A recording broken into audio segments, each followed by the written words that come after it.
Assalamualaikum warahmatullahi wabarakatuh. Kita mulakan dengan Ummul Kitab Al-Fatihah. A'udzu billahi minasy syaithanir rajim. Bismillahirrahmanirrahim. Alhamdulillahi rabbil alamin, arrahmanir rahim, maliki yaumiddin. Iyyaka na'budu wa iyyaka nasta'in. Ihdinas siratal mustaqim, siratal ladzina an'amta 'alaihim ghairil maghdubi 'alaihim waladdallin.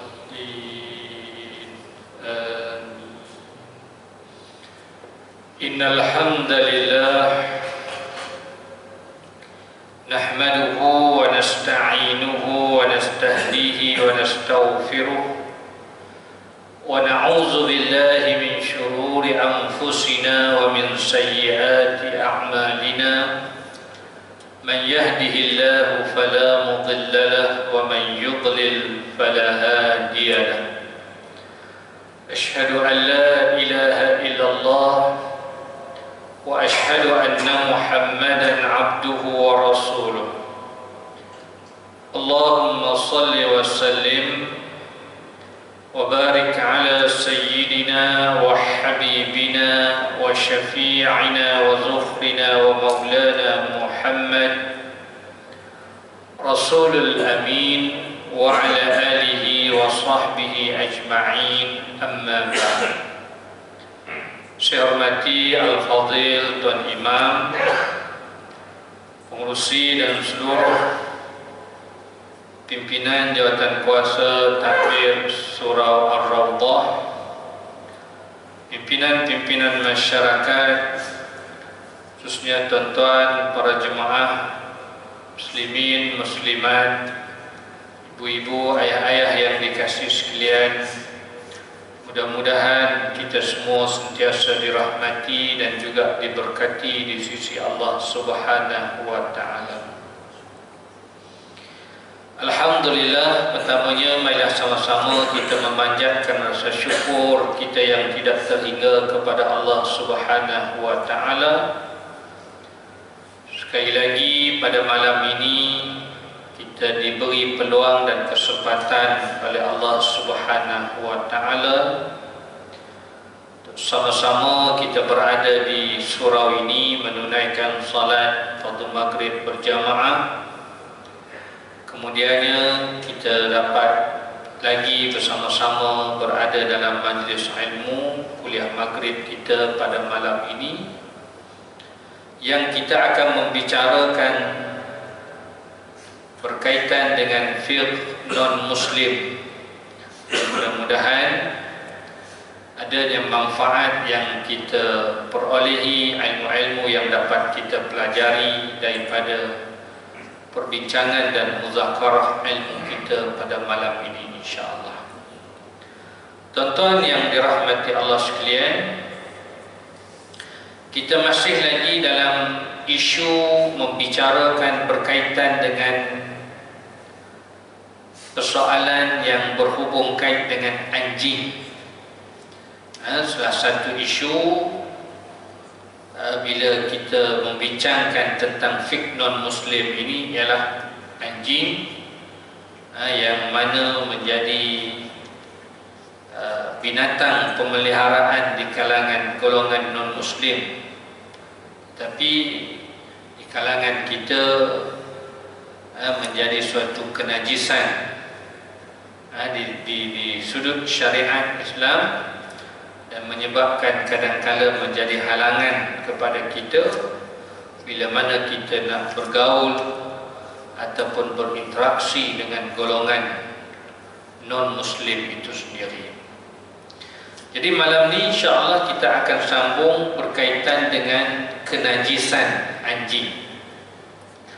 Bila kita sebut soal kenajisan anjing ini, tuan-tuan sekalian, ada dua pandangan di kalangan para ulama mazhab yang mana sebahagiannya menghukumkan anjing ini sebagai najis,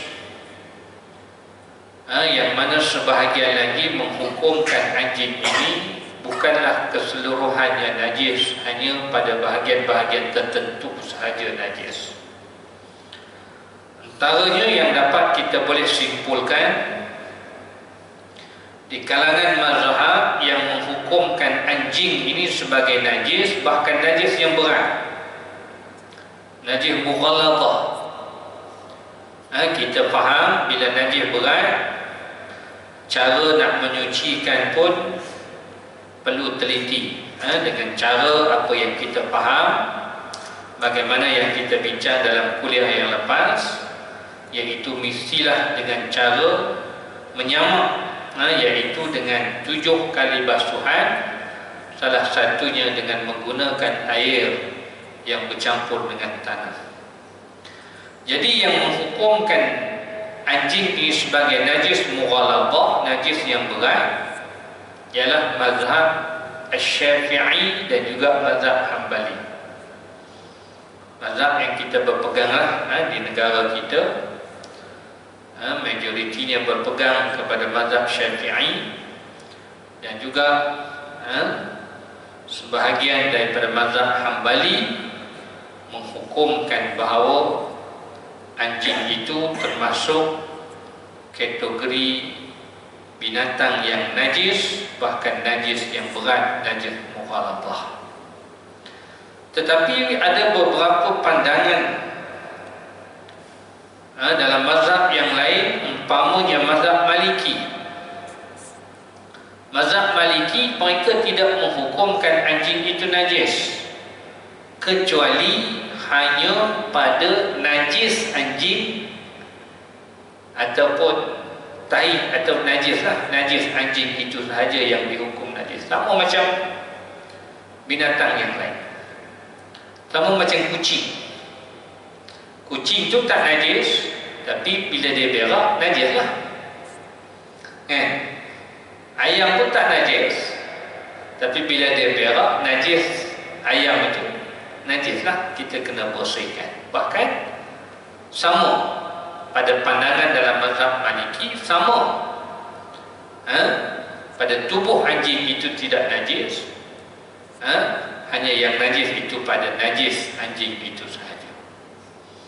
Begitu juga dalam mazhab Hanafi, mereka juga bersepakat mengatakan bahawa anjing itu tidak najis kecuali najis anjing dan juga air liur, cecair yang keluar daripada badan anjing itu sahaja yang dianggap najis. Jadi kita dapat ambil faham dari sini, tuan-tuan sekalian, dua mazhab mengatakan najis, bahkan najis yang berat. Dua mazhab lagi tidak mengatakan najis kecuali pada najis anjing dan juga cecair yang keluar pada anjing. Jadi sebab tu kadang-kadang kita pergi setengah-setengah tempat, tengok hatta orang Islam sendiri pun ada yang pegang anjing, bela anjing, kan? Jadi kita boleh ambil faham, mungkin mereka ini berpegang dengan pendapat dalam mazhab Maliki ataupun mazhab Hanafi. Tapi kita di Malaysia ini kebanyakan pegang mazhab Syafi'i, memang anjing itu dihukumkan sebagai najis. Maka dalil yang menunjukkan bahawa kenajisan anjing ataupun mazhab yang berpegang kepada najis ini, anjing itu najis, apakah dalilnya? Apakah sandarannya? Ada beberapa sandaran dalilnya. Yang pertama, apabila mereka melihat bersandarkan kepada hadis yang Nabi SAW menyebut apabila sesuatu bekas itu dijilat oleh mulut anjing, ataupun air itu dijilat, diminum oleh mulut anjing, maka dikehendaki untuk dibasuhkan 7 kali basuhan. Bagaimana hadis yang kita baca dalam kuliah yang lepas, kata Nabi, idza walagal qalbu fi ina'in ahadikum falyaqsilhu sab'an marrat. Apabila anjing menjilat pada bekas seseorang kamu, maka basuhlah ia dengan 7 kali basuhan. Maka oleh kerana mulut anjing adalah anggota yang paling bersih, namun tetap dikira sebagai najis, maka ini kerana secara logiknya apabila mulut dan air liurnya adalah najis, maka sumber datangnya air liur itu juga dikira najis, badannya juga dikira najis. Maka mereka menggunakan kaedah kias, kalau dah mulut dan najis, maka badannya juga lah sudah tentulah juga najis. Itu satu. Kemudian yang keduanya, selain daripada itu, arahan agar dibasuhkan bekas yang dijilat anjing kerana 2 sebab. Sama ada hadas ataupun najis. Bila disuruh basuh ni, mestilah benda tu sama ada dia berhadas ataupun najis. Maka yang pastinya bukan kerana hadas, maka sudah pasti kerana kenajisannya, maka oleh itu anjing itu dianggap sebagai najis. Ini sandaran di kalangan mazhab kita yang berpandangan bahawa anjing itu najis. Kemudian yang ketiganya, lafaz yang digunakan dalam hadis itu dengan perkataan tuhurun, yang bermaksud bersih ataupun suci. Bagaimana dalam hadis yang Nabi kata, tuhurun ina'un ahadikum idza walagha fihi kalb ay yaqsilhu sab'an marrat.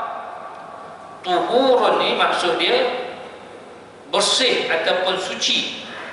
Maka lafaz ini secara tidak langsung memberi isyarat bahawa sudah pastilah ianya adalah najis. Maka mereka berpandangan begitu. Kemudian yang keempatnya, dalam riwayat yang lain, air yang dijilat anjing hendaklah dibuang dan dituang. Dan pembuangan air itu merupakan satu pembaziran. Sedangkan pembaziran suatu perkara yang dilarang dalam agama, haram. Namun oleh kerana air itu najis dan tidak bermanfaat, maka disuruh oleh Nabi SAW agar dibuang. Maka atas dasar itulah para ulama membuat ijtihad bahawa menunjukkan bahawa anjing itu najis kerana bila mana dia menjilat ataupun menghirup air itu juga menjadi najis. Bahkan Nabi SAW arahkan untuk dibuangkan, dituangkan air itu. Kalau bukan saja-saja, dah pasti Nabi tak akan suruh dituangkan air itu. Inilah 4 sandaran dalil di kalangan para pendapat, para ulama, terutamanya dalam mazhab Syafi'i, yang mengijtihadkan mengikut pandangan mereka bahawa anjing itu dianggap sebagai najis, bahkan najis yang berat, najis mughaladzah. Tetapi pada pandangan ulama ataupun mazhab yang mengatakan bahawa anjing itu tidak najis, bahkan bersih, melainkan hanya pada najis anjing itu ataupun cecair air liur yang keluar daripada badan anjing itu, maka juga ada pandangannya, sandarannya.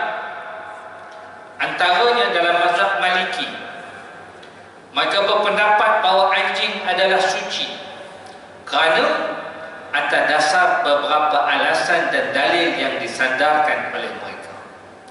Yang pertama, pada pandangan mereka tidak ada nas yang sharih yang menyebut bahawa anjing itu najis. Tidak ada suatu hadis ataupun mana-mana ayat dalam Al-Quran Al-Quran secara khusus menyebut bahawa anjing kalbun sebagai najasun. Cuma yang ada hadis yang Rasulullah kata, kalaulah bekas itu dijilat oleh anjing ataupun air itu diminum, dijilat oleh anjing, maka buang air itu dan basuh bekas itu. Tapi Rasulullah tak sebut secara direct mengatakan bahawa anjing itu najis. Jadi pada mereka, bila tidak ada sebut secara sharih, secara jelas, maka tidak membawa bahawa perkara itu ataupun binatang itu najis. Yang kedua, adapun arahan untuk membasuh jilatan anjing apabila anjing itu menjilat suatu bekas, pada mereka itu adalah suatu suruhan ataupun amrun ta'abbudi sahaja, bukanlah suatu yang dianggap najis. Rasulullah suruh basuh 7 kali, maka basuh je lah. Dan kita buat perkara itu kerana mengikut apa yang diperintah oleh Rasulullah sebagai amrun ta'abbudi, akur patuh dengan apa yang telah disuruh oleh Rasulullah sallallahu alaihi wasallam. Ini yang disebut sebagai amrun ta'abbudi.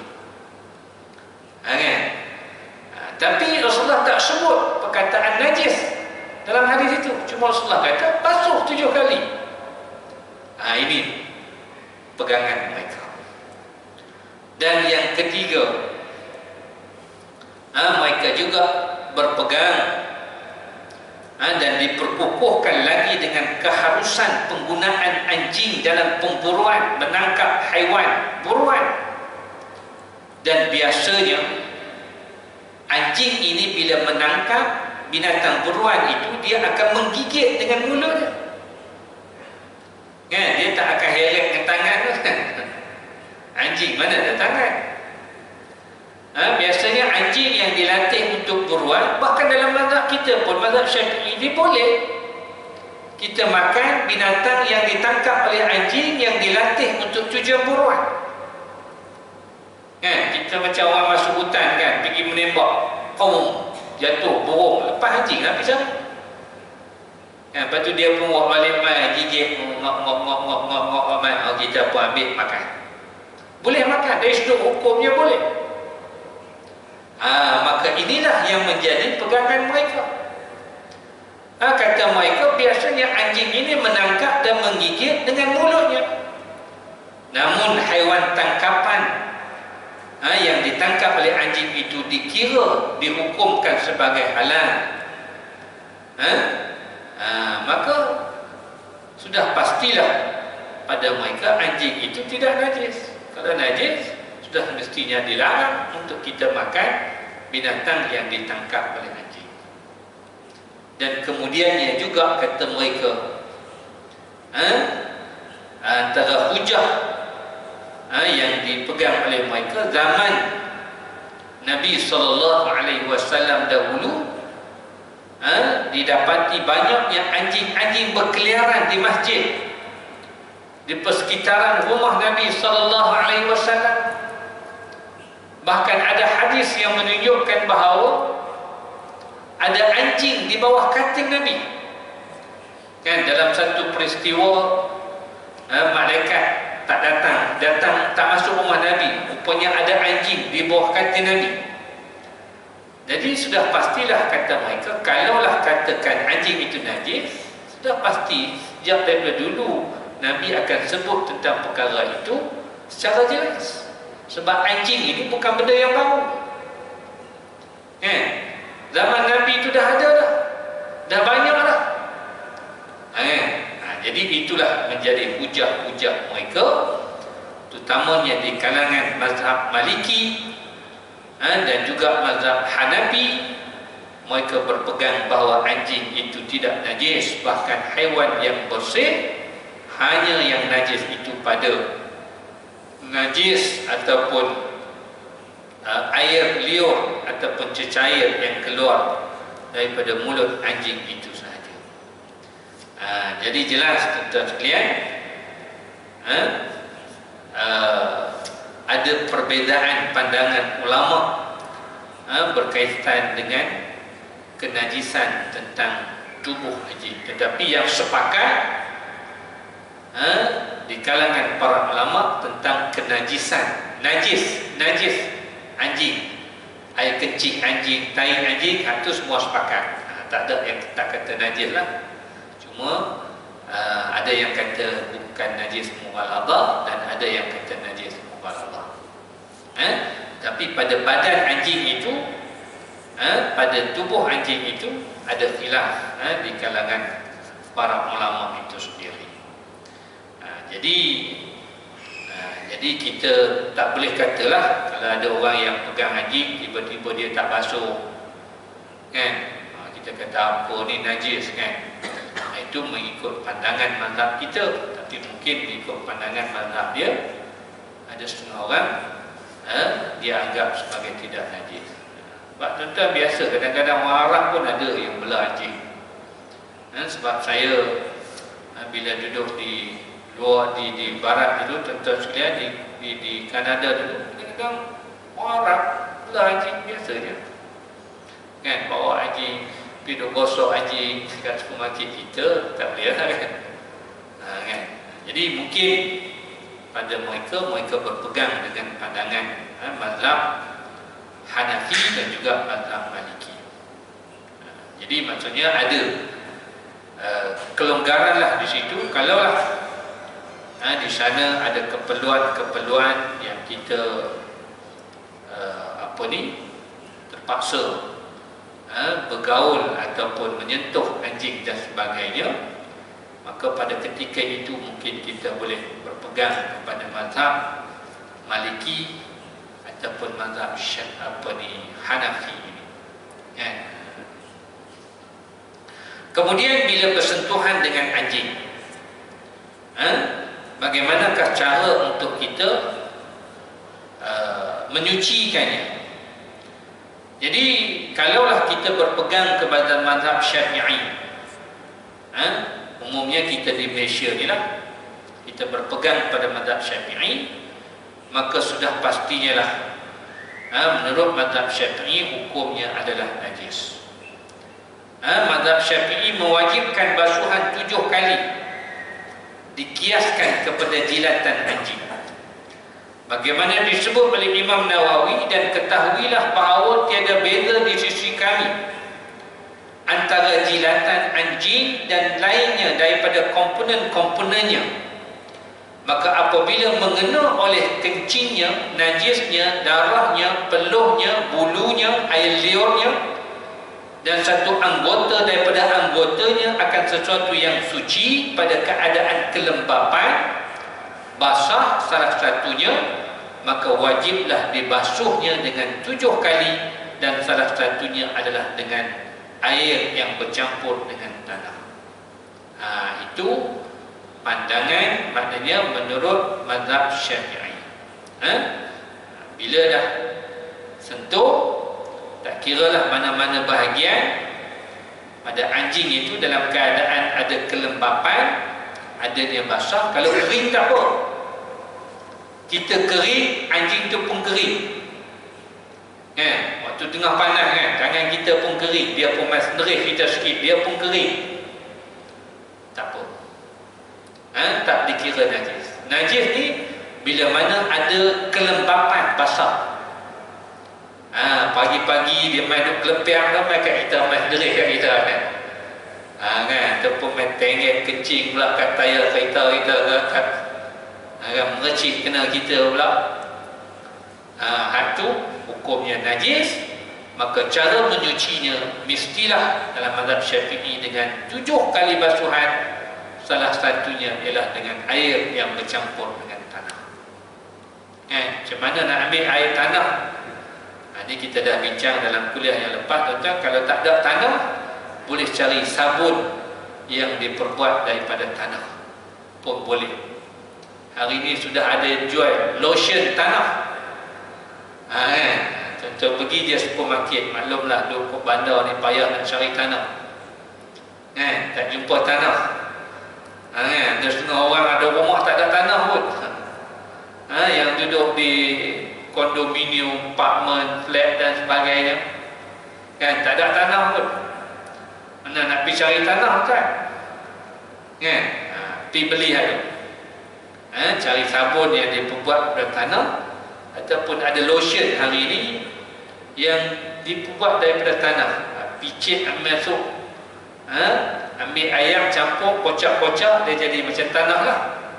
Maka boleh pakai, maka basuhlah dengan cara itu, barulah sah mengikut mazhab Syafi'i. Tetapi mengikut mazhab Maliki tidak mewajibkan demikian. Sebaliknya, kalau dijilat oleh anjing, barulah dibasuh. Itu pun basuh biasa. Oleh itu, kalaulah sekadar tergeser, tersentuh, seumpamanya tanpa melibatkan jilatan ataupun mulut anjing,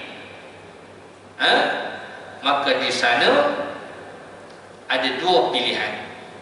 Mazhab Syafi'i wajib sama, mazhab Maliki tidak wajib. Kecuali dia jilat, basuh macam biasa saja. Basuh macam kita basuh tangan belum nak makan. Macam kita terkena najis, kita basuh tangan sampai cuci, sudah pun memadai. Ini mazhab Maliki.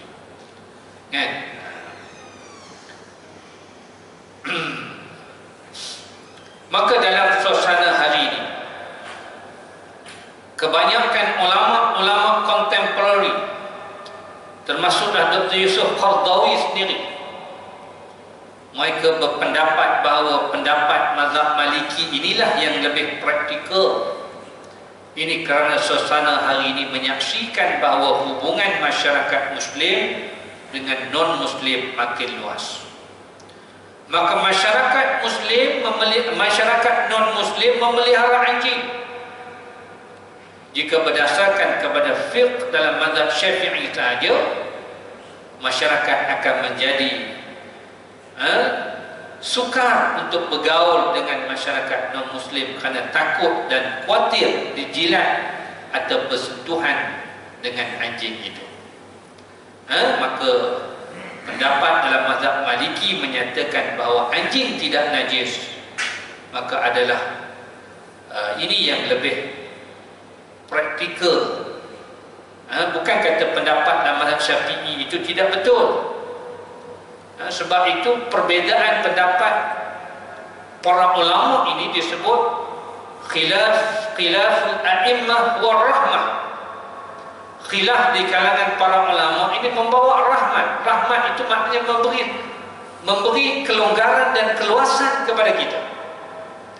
Jadi dalam soal inilah dilihat, dalam suasana kita nak bergaul dalam masyarakat majmuk, terutamanya apatah lagi kalau kita duduk di negara yang minoriti orang Islam, ataupun kita nak pergi dakwah di perkampungan orang bukan Islam, sudah pasti salah satu halangannya ialah anjing yang bersepah. Yang saya pernah cerita pada tuan-tuan bagaimana waktu saya duduk di sana, duduk pun tuan-tuan sedang, saya tak berpegang dalam bab anjing ni dengan mazhab Syafi'i. Memang tak boleh duduk lah. Hari-hari kiri kanan anjing kan. Cuma anjing sana kita tak bimbang macam sini. Sini kita jumpa anjing, kita takut sebab anjing liar. Dia kira nak kejar, nak gigit kita je. Kan? Hari ni banyak isu anjing liar ni kan. Yang tak ada tuan, macam-macam, penuh kot dalam taman ni. Dan dia agresif. Sebab dia anjing yang tak dipelihara. Tapi di barat ni tuan-tuan lihat, walaupun banyak, tapi anjing-anjing yang Cina.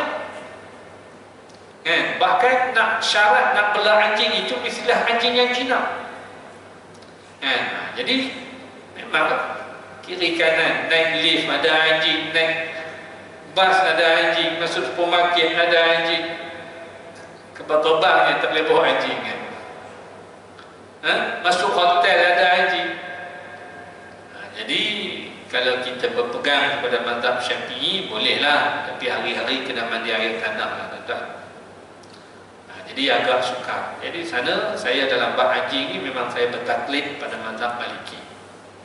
Kalau takat sentuh biasa tu, kalau dia lalu, kalau kita jalan, dia lalu main duk geser kita tu, tak apalah. Tapi kalau dia jilat, maka kita balik basuh lah. Jadi itu. Begitu juga kalau kita pergi dakwah kepada perkampungan orang asli ataupun perkampungan orang Cina dan sebagainya, memang dalam rumah mereka penuh dengan anjing dan sebagainya. Kalau kita ada buat takut, geli, kan, jijik, jadi macam mana kita nak rapat dengan mereka, nak sampaikan mesej Islam kepada mereka. Jadi dalam keadaan yang begitu, bolehlah kita ambil kelonggaran, keluasan dalam perbezaan pandangan hukum kaitan dengan anjing ini dalam situasi, dalam keadaan yang begitu. Jadi itu kemudian dalam persoalan berkaitan dengan kenajisan anjing dan juga persentuhan dengan anjing ini. Kemudian tentang isu menyentuh tempat yang disentuh oleh anjing. Tadi direct kita sentuh anjing, ni kita bersentuh tempat yang disentuh oleh anjing. Umpamanya orang bukan Islam tu tengah dukung anjing, kan, ataupun tengah duk gosok anjing, tiba-tiba kita lalu, dia pun hulur tangan nak salam dengan kita, kan? Bukan kita tak nak salam tu, kan? Kalau kita tak hulur tangan untuk salam, sahut salam dia nampak kita macam kita ni sombong pula, kan? Jadi kita pun salam dalam keadaan dia baru saja pegang anjing, dia baru saja sentuh anjing, kan? Kita taklah sentuh direct dengan anjing, kita bersalam dengan dia, tapi dia dah duduk sentuh anjing. Ataupun kita duduk macam kalau di barat lah, di sana dulu tuan-tuan sekalian, kadang-kadang naik bas pun dia buat anjing tu duduk atas, kan, tepi duduk geser, lepas tu kita pula pergi duduk kerusi tu. Jadi macam mana? Maka dalam isu ini tuan-tuan sekalian, konsepnya samalah juga bagaimana yang kita bincang dengan perbincangan kenajisan anjing tadi. Kalau kita berpegang kepada mazhab Syafi'i, menyentuh tubuh anjing yang basah ataupun terkena bendala daripada badan anjing, maka mewajibkan kita sama. Kalau kita nampak anjing itu basah, dia pegang anjing itu dalam keadaan juga basah, lepas tu hulur tangan dengan kita, maka samalah juga kita seolah-olah macam kita menyentuh anjing itu, maka juga mewajibkan kepada kita untuk menyamanya. Tetapi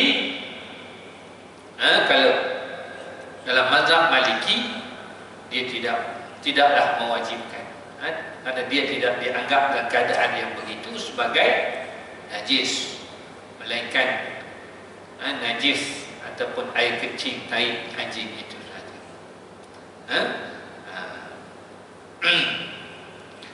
Maka begitulah keadaan. Tengoklah, kalau tuan-tuan berpegang pada mazhab Syafi'i, memang kena samalah, kan? Tapi kalau tuan-tuan bertaklid kepada mazhab Maliki, maka tak perlulah sama. Bolehkah sekejap Syafi'i, sekejap Maliki? Kan? Tengok nak ambil mudah, kira Maliki lah. Dia tengok keadaan tuan-tuan sekalian. Kalau keadaan kita ni memang kita duduk di Malaysia ni, tak ada keperluan untuk kita biasa dengan non-Muslim ataupun menyentuh anjing dan sebagainya, kita berpeganglah kepada mazhab Syafi'i. Tapi kalau keadaan kita memerlukan kita bergaul dengan non-Muslim ataupun kita duduk di negara yang majoriti orang Muslim, majoritinya orang non-Muslim, ataupun kita terlibat kerja dengan yang tengah kerja, kan, polis, bahagian anjing, hari-hari kena jaga anjing, kan? Ada anjing bahagian yang ataupun kerja custom ke, yang ditugaskan untuk jaga anjing. Rupanya saya dipahamkan tuan-tuan sekalian, anjing ni dalam custom, dalam polis ni pun ada pangkat dia, kan? Ada pangkat-pangkat dia. dia pun ada tempoh dia. Sampai satu tempoh anjing itu akan ditamatkan khidmat dia. Kan? Jadi sama bila keadaan yang macam tu, maka bolehlah kita mengambil pandangan dalam mazhab Maliki yang mengatakan bahawa anjing itu tidak najis. Kemudian tuan-tuan yang dirahmati Allah sekalian, kita dah masuk isyak bunyi ni isyak. Jadi kita bagi laluan untuk azan dulu tuan. Jadi kita sambung sikit je lagi, satu lagi tentang rumah yang sebelumnya pemiliknya membela anjing. Jadi macam mana cara kita nak buat?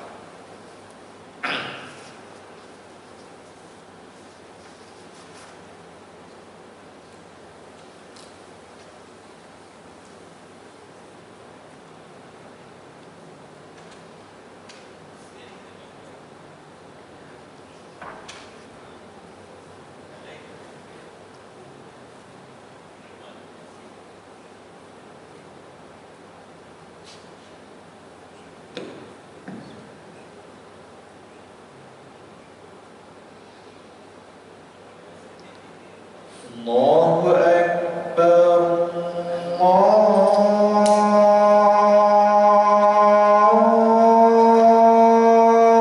Akbar, Allahu Akbar, Allahu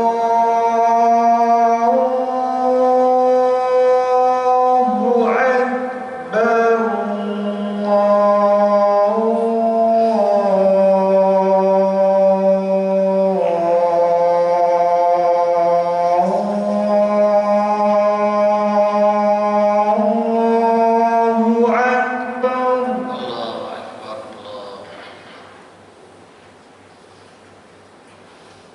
أشهد أن لا إله إلا الله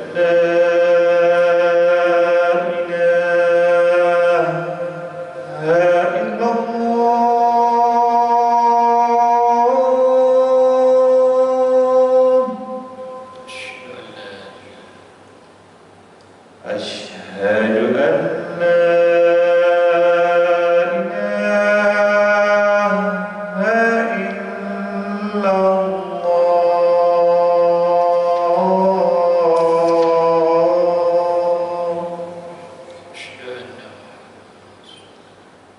أشهد أن محمدا رسول الله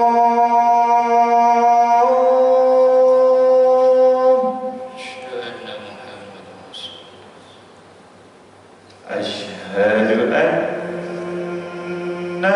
محمدا رسول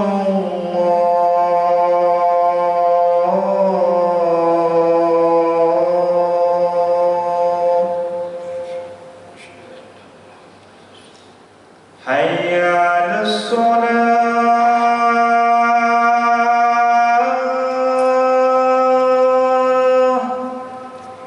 لا حول ولا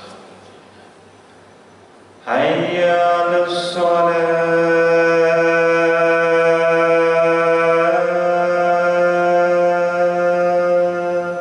لا حول ولا حي على الفلاح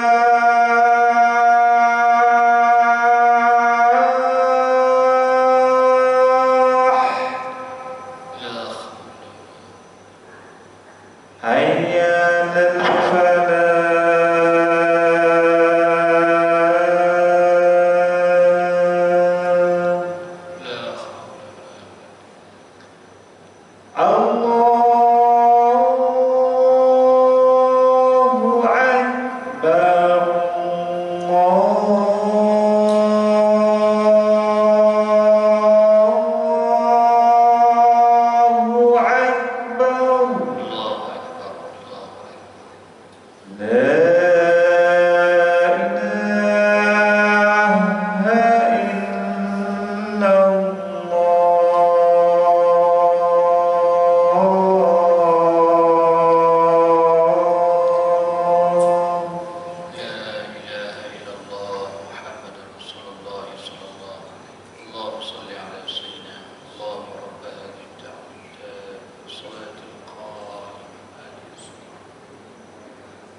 Tuan-tuan yang dirahmati Allah sekalian, satu lagi iaitu bila kita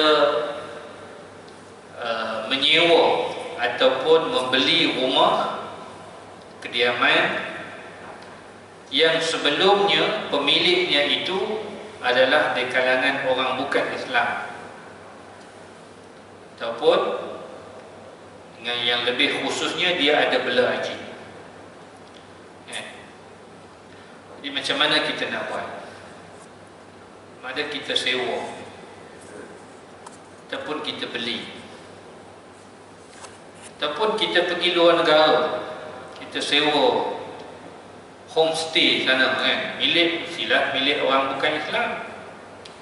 Dan orang yang duduk sebelum tu pun kita tak tahu siapa, mungkin dia bawa masuk anjing ataupun sebagainya ataupun tidak dalam rumah tu. Hatta hotel ataupun disebut motel lah, kalau yang kat tepi-tepi highway. Kalau tuan-tuan pergi ikut di Europe, di Amerika kan, dia orang banyak hotel tepi-tepi highway, dia panggil motel. Kadang-kadang dia orang basuh anjing tidur sekali ya tak kata. Kan? Lepas tu kita pun kita pun perlu juga penginapan. Bila travel berhenti kan, nak masuk hotel, kita tak tahu adakah sebelum itu ada yang duduk dalam tu buat masuk anjing ataupun tidak. Ada setengah hotel memanglah, ada setengah hotel memang dia ada asingkan bahagian yang boleh bawa masuk anjing, ada bahagian yang tak boleh bawa masuk anjing. Macam jugalah ada bilik yang smoker dengan non-smoker kan. Itu. Tapi begitu juga kalau kita sewa rumah. Kalau rumahnya dulu milik diduduki oleh orang bukan Islam yang ada bela anjing, ataupun kita beli rumah, pemiliknya dulu adalah orang bukan Islam, ada bela anjing, jadi nak buat macam mana? Adakah kita perlu menyamak semua rumah itu? Kalau rumah kita beli tak apalah, dah jadi milik kita. Tapi kalau kita sewa, kan? Duduk pula sewa pula dalam tempoh yang singkat, macam mana nak buat? Maka dalam perkara ini perlu difahami berdasarkan kepada beberapa perkara. Pertama, dari sudut keyakinan. Sebab dalam Islam ini, dalam kaedah fiqh ni, dia mengajar satu kaedah yang disebut la yazalul haq illa bil yaqin, ataupun la yazalul haq bisyaq atau adh-dhann. Tidak akan hilang suatu syak ataupun keraguan itu melainkan dengan keyakinan. Kalaulah kita yakin dan kita nampak, memang nampak betul waktu kita pergi nak beli rumah tu memang orang bukan Islam duduk, ada anjing dalam rumah tu kan? Bukan takat luar rumah, dia duduk dalam rumah sekali dengan anjing tu. Maka memang kita nampak sudah pastinya lah.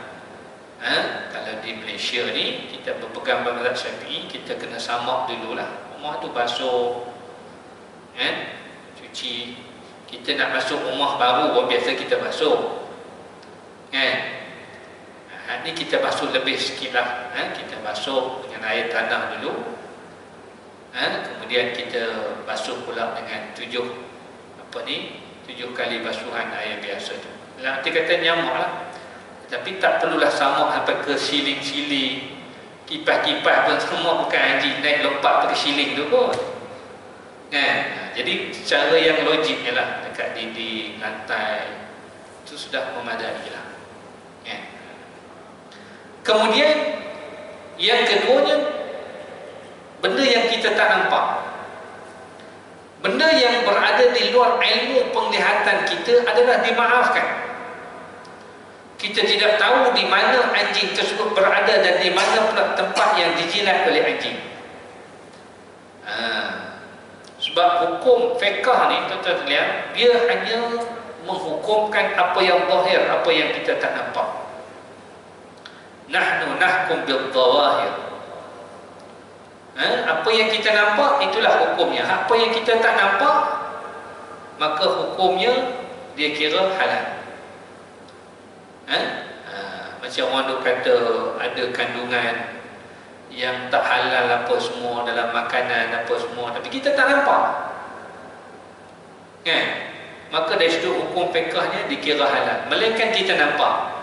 Tapi kalau sudah terbukti, dibuat ujian dan disahkan memang ada kandungan yang haram, itu tak bolehlah walaupun kita tak nampak.